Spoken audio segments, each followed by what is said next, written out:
안녕하세요. 최술의 기고만장.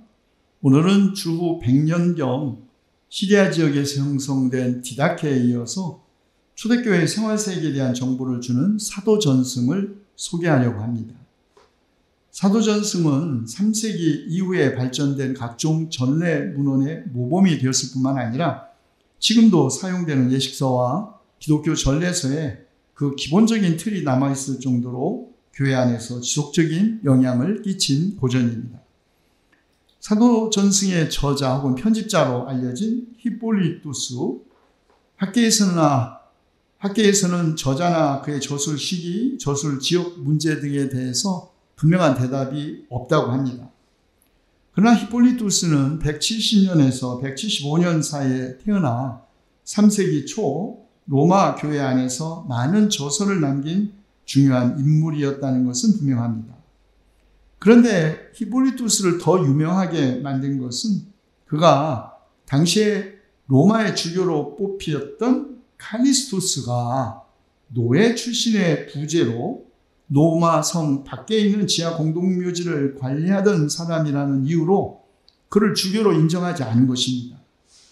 그 대신에 자신의 지지자들을 끌어모아서 또 다른 교회를 세우고 자기야말로 진짜 로마의 주교라고 주장해서 기독교 역사상 처음으로 2명의 주교가 서로 대립하는 일이 벌어진 것이죠. 이렇게 로마의 주교가 2명이 있었던 기간이 무려 13년 동안 지속되었습니다. 마침내 로마의 황제 막시미누스 트락스는 두 사람을 모두 다 귀양 보냄으로써 문제를 해결했습니다. 이렇게 두 주교의 갈등 때문에 교회가 분열되고 심각한 갈등을 겪었던 것은 노예 출신이었던 칼리스토스 주교는 참회 예식과 죄의 용서에서 매우 관용적인 태도를 보인 반면에 히폴리투스는 엄격주의 노선을 취했고 엄격한 참회 조건을 채우지 못한 신자들을 교회에 다시 받아들이는 것을 거부했습니다. 히폴리투스의 이런 엄격주의적인 태도가 사도전승에 반영되어서 초대교회 관행들도 아주 세밀하고 율법주의적으로 규정되었다고 하겠습니다. 사실 규정이라는 것은 그것을 만든 사람의 삶의 자리, 그리고 그 성품을 반영한다는 것은 사실이고 대부분 배웠다는 사람들이나 기득권층이 타인에 대해서 더 엄격한 것은 예나 지금이나 마찬가지입니다. 이런 특징들에도 불구하고 우리가 사도전승에 주목하는 이유는 이 문헌이 동서방교회에 큰 영향을 주었고 그 후에 발전된 교회의 각종 전래 문헌의 모범이 되었을 뿐만 아니라 지금도 사용되는 예식서와 전래서에 영향을 끼치고 있기 때문입니다. 자, 오늘은 이 사도전승 가운데 나오는 여러 가지 규례와 전승 가운데 안수에 대해서 알아보려고 합니다.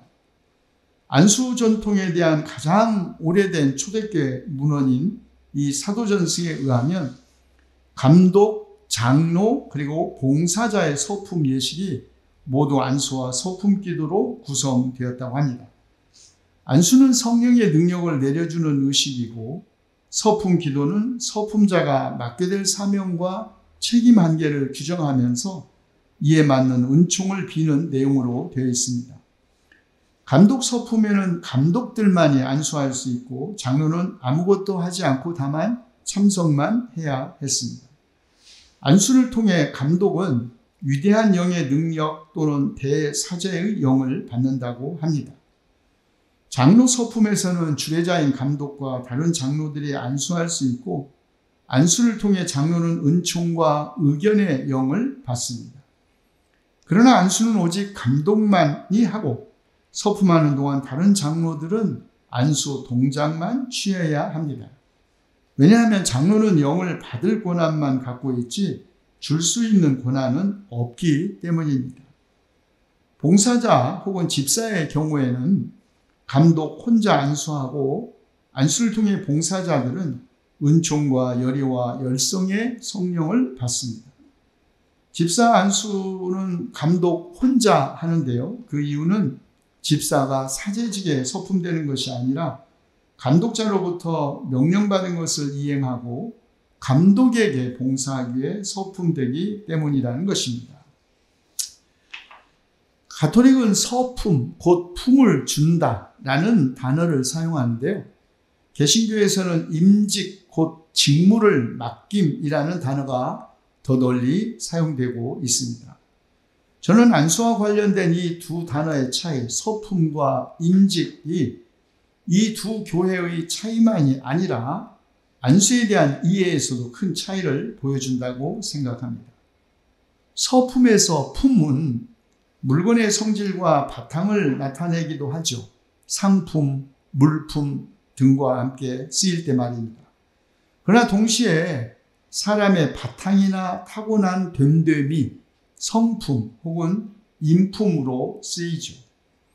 한자의 어원을 보면 물건의 상형이 입구와 비슷하게 생겨 짐을 쌓아놓은 모양이다 라고 하는 것도 있고, 또 다른 어원 해석은 입구자가 3개, 다시 입이 3개라는 것. 그래서 말이야말로 한 사람의 성품이나 인품을 나타내는 것으로 해석하기도 합니다.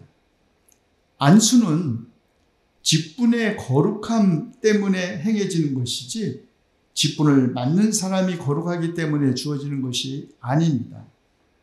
안수는 직분과 관계된 것이라고 생각하지 않고 직분자를 이른바 평신도들과 구별하기 위해 주어지는 것이라고 생각하기 때문에 안수직이 그것이 주교든 사제든 목사든 장로든 권사든 안수직이 권력으로 오해 혹은 악용되는 것입니다. 안수받은 사람이 과연 성령으로 안수를 받았는지, 그가 안수직분을 자기 권력으로 악용하는지는 마침내 그의 말로서 판단되는 것입니다.